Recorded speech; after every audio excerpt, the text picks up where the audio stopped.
parce qu'elle pose question à toute conscience humaine, ne devrait être décidée que par la voie du référendum. La télévision quitte le domaine du laboratoire et entre dans le stade des réalisations pratiques. Today, in the world of freedom,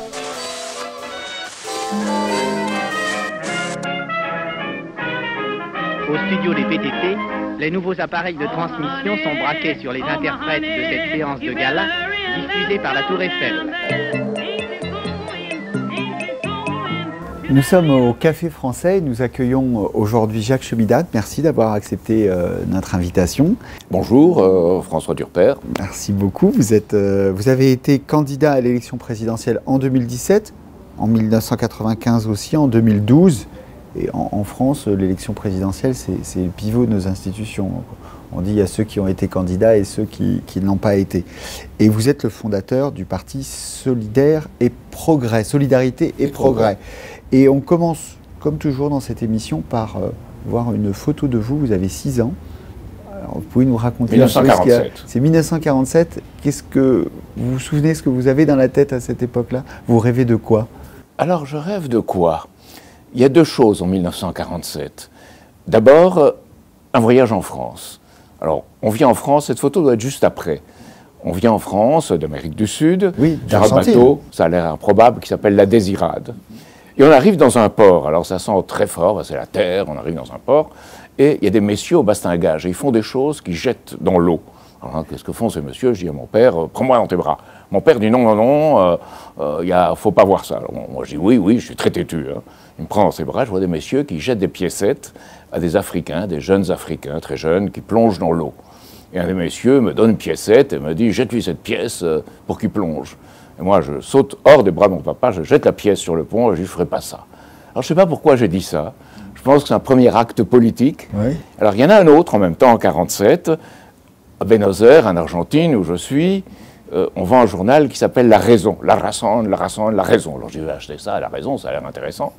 Puis, on parle de Ante Pavelić. On parle du chef des Oustachis accueilli en Argentine, aidé par le Vatican. Et je dis à mon père, le Vatican, on est dans une famille plutôt catholique, c'est bien, mais Pavelić, c'est un criminel épouvantable, il a exterminé les Juifs et les Serbes, je savais, hein, parce que je m'intéressais beaucoup à l'histoire. Qu'est-ce que c'est que cette histoire? Et mon père ne peut pas me répondre. Je dis, dans ma vie, un jour, je trouverai la réponse. Pourquoi le christianisme peut devenir une horreur catholique, pseudo-catholique, comme celle des Oustachis?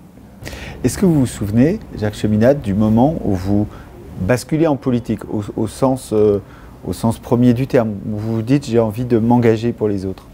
Alors ça a été très tôt, mais je ne savais pas où ni comment. Alors je pense que c'est le rapport en 1959 de Michel Rocard sur les camps français en Algérie, les camps qu'on avait organisés, qui précèdent les amours stratégiques des Américains au Vietnam, hein, il faut être honnête. Et je dis ça, c'est pas possible qu'on fasse ça à un peuple, qu'on l'isole à sa base et qu'on le réduise à un État où il n'a plus rien, il ne peut pas se procurer de ressources, il ne peut pas poursuivre ses activités agricoles, il ne peut rien faire, il est là, et on est en train de se comporter comme des occupants, et ça, c'est pas possible. C'est pas possible pour la France. Pour moi, la France, c'est pas ça.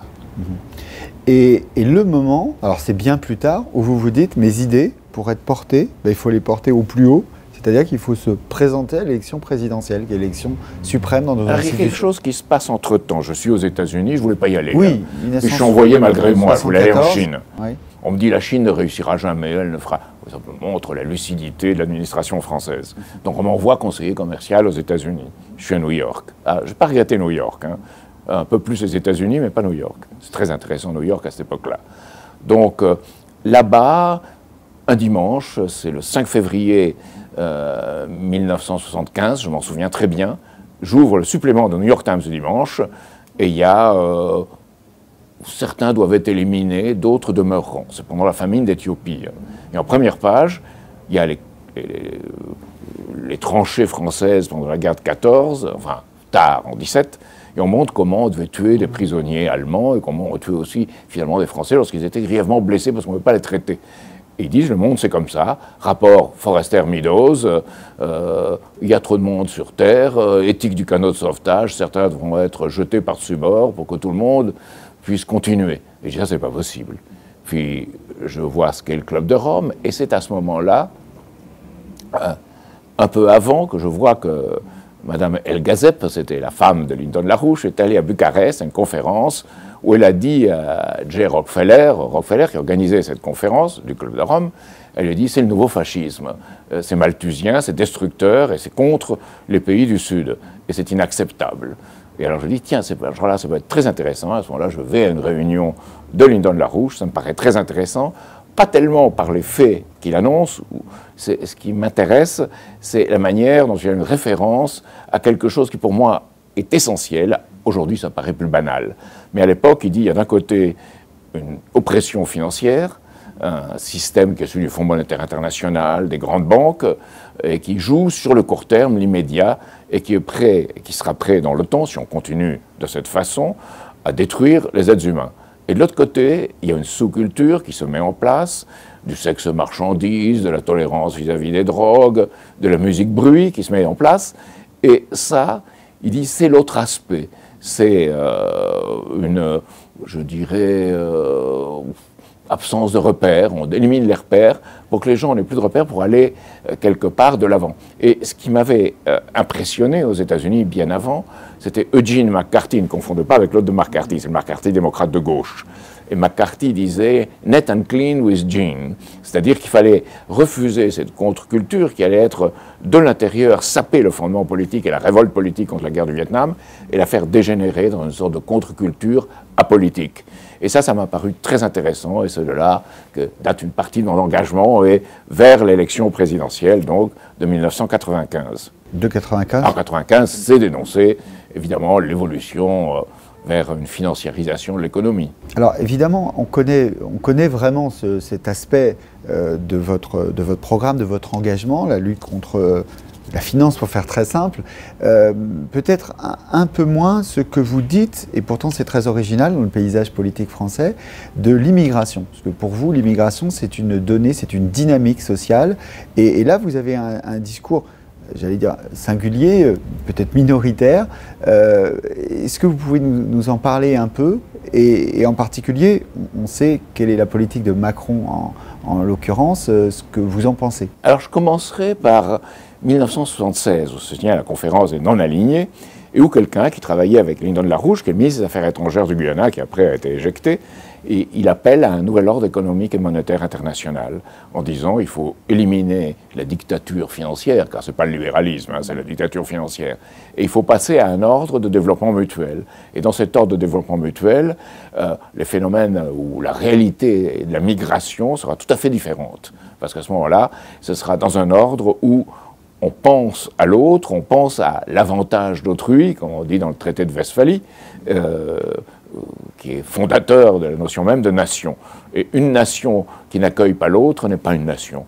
Et pour moi, les migrants, avec la distinction qu'on essaye de faire aujourd'hui entre migrants politiques et migrants économiques, n'a pas lieu d'être, parce que il y a des migrants qui sont économiques, des migrants qui sont politiques. Moi, j'ai des amis au Liban qui me disent que beaucoup de Syriens sont venus pour fuir ce qui se passait en Syrie, mais beaucoup d'autres parce qu'on est payé 3 fois mieux ou 4 fois mieux au Liban qu'en Syrie. Donc, pour citer un exemple qui ne soit pas français.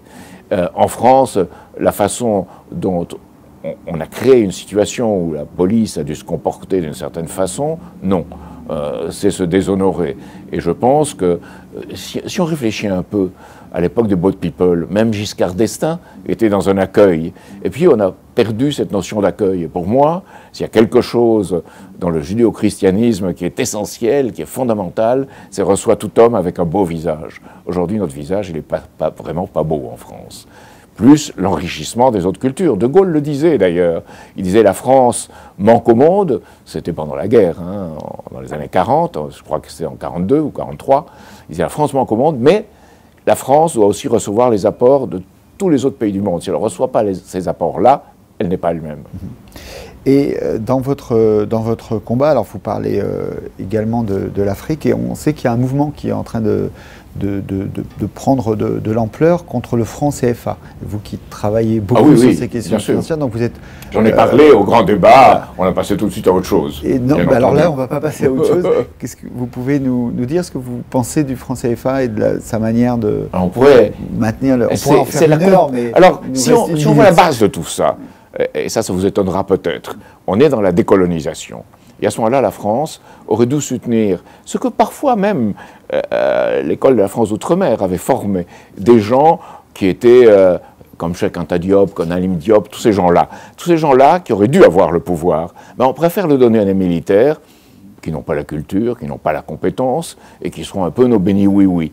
Et là, on commet une erreur absolument tragique, voulue, qui a peut-être présenté des avantages, c'est la politique Foccart, hein, mais qui a été une erreur tragique, au sens de développement et ce que devaient être ces pays. Et aujourd'hui, on aboutit à cette chose à la fois tragique et comique, que l'université à Dakar s'appelle Cheikh Anta Diop, et qu'on a complètement trahi les idées de Cheikh Anta Diop, qui pour moi est quelqu'un pour qui j'ai une très grande admiration, lorsqu'il a dit l'Afrique a été, peut-être pas le seul, mais elle a été le berceau du monde, puisque tout en vient, on a droit aux technologies les plus avancées. Et il défend le nucléaire. Aujourd'hui, je crois qu'une des choses absurdes dans cette société, c'est qu'une certaine gauche est anti-nucléaire, y compris M. Mélenchon. Donc moi, je suis pour le nucléaire parce que un nucléaire citoyen, contrôlé par les citoyens, pas celui des nucléocrates, et pas un nucléaire bloqué à un certain moment, mais un nucléaire pour l'avenir. Et Cheikh Anta Diop dit une chose très intéressante. C'est intéressant pour analyser notre passé, pour étudier de quelle date ou de quel moment de notre histoire viennent des choses. On s'apercevra qu'en Afrique, l'homme est rentré dans l'histoire il y a 2 millions d'années, contrairement à ce que croit M. Guénaud. Et d'un autre côté, pour l'énergie du futur dont on aura besoin. Alors, il faut l'offrir aux Africains. S'ils ne la veulent pas, ils ne la prennent pas. Mais c'est une possibilité qu'on doit leur donner. Or, on a traité toujours les Africains, et en général, je dois dire, les pays du tiers-monde, en France, comme... On traite un peu les enfants en classe, de bons élèves qui doivent s'accoutumer, qui doivent apprendre des choses, et pas comme on parle, par exemple, Jacques Rancière, dans un livre que j'aime beaucoup, Le Maître ignorant, où il montre que c'est l'inspiration du maître qui fait que les élèves aiment apprendre. Moi, j'aimais apprendre comme ça. J'ai eu un professeur, tiens, c'est une chose qui ramène à Macron, qui avait le rouge et le noir. Et il montait sur un banc, il disait, vous comprenez, Julien Sorel, il veut arriver, eh ben, l'armée, ça va plus, Napoléon a été dégagé, il n'y a pas grand-chose dans la société, eh ben, il rentre dans les ordres religieux où il espère pouvoir avoir des aventures. Et là, c'est toute une explication partie de l'histoire de France. Alors, Jacques Cheminade, nous terminons cette émission, comme toujours, par une question d'un étudiant ou d'une étudiante. Je vais la découvrir avec vous. Bonjour Monsieur Cheminade, je suis Perrine, étudiante en anglais à la Sorbonne Nouvelle. Entre les années 1995 et 2017, vous avez été 3 fois candidat à l'élection présidentielle. J'aurais aimé savoir quelles étaient vos motivations pour vous présenter à cette élection et si ces motivations vous reconduiront à une prochaine candidature. Je pourrais répondre l'unité dans la Trinité, mais ce ne serait pas la bonne réponse. Oui. Non, j'ai été candidat parce que ce qui se passait dans le monde me paraissait terrible avec ses reflets en France. Et je voyais personne en France, justement, voir que ce qui était destructeur, c'était une dérégulation tous azimuts. Cette dérégulation a commencé par le dévoiement de mai 68. Il y a eu un mai 68 qui a été un mai ouvrier, qui a été un mai d'exigence sociale et qui était, pour moi, le mai juste. Et puis il y a un autre mai dans lequel, peu à peu, on a dévoyé les choses et on a dit qu'il était interdit d'interdire, ou surtout d'interdire au milieu financier, qu'il était la société de consommation, s'est greffé sur ça, la trahison de beaucoup de dirigeants, mais pas tous, hein, mais beaucoup, etc., etc. Et en même temps, on préparait le terrain pour la dérégulation financière et une politique d'oppression à l'échelle mondiale. Et je me suis présenté contre cette politique d'oppression à l'échelle mondiale. Alors, la prochaine, j'aurai 80 ans. 2022. Vous avez déjà dit non. J'ai dit que je ne me présenterai pas dans l'état actuel des choses, bien que Shimon Peres était président d'Israël à 82 ans, et ne parlons pas de la Tunisie, où c'est quelqu'un de bien plus âgé. Mais pourquoi? Parce qu'il y a des jeunes, et ceux-là sont prêts maintenant à me succéder. On vient de tenir une école de réflexion et de mobilisation dans laquelle il y a eu une centaine de personnes qui sont le cœur de notre mouvement et qui, j'espère, se mobilisera, pas seulement là. Je pense que des circonstances graves se produiront bien avant. Alors, 3 petites questions en guise de conclusion, alors c'est question-réponse, un livre à conseiller? Alors, le dernier que j'ai lu, c'est La chasse à la sagesse de Nicolas de Cuse.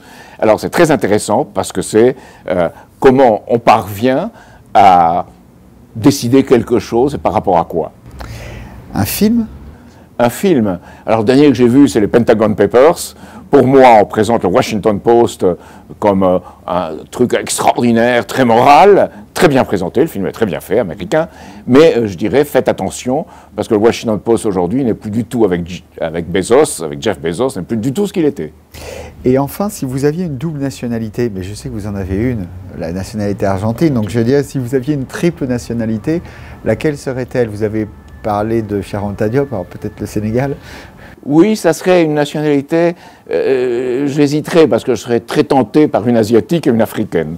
Et une langue, je voudrais apprendre une langue. Alors, le Wolof, j'aurais pensé à un moment, l'araméen, pourquoi pas, le chinois et l'arabe, toutes ces langues, je regrette beaucoup de ne les avoir pas appris quand j'étais très jeune et j'ai eu un enseignement qui était tout à fait insuffisant. Alors, ça pose toutes les questions culturelles que vous-même vous posez dans votre livre.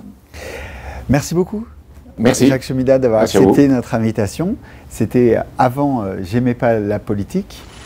À très bientôt. Parce qu'elle pose question à toute conscience humaine, ne devrait être décidée que par la voie du référendum. La télévision quitte le domaine du laboratoire et entre dans le stade des réalisations pratiques.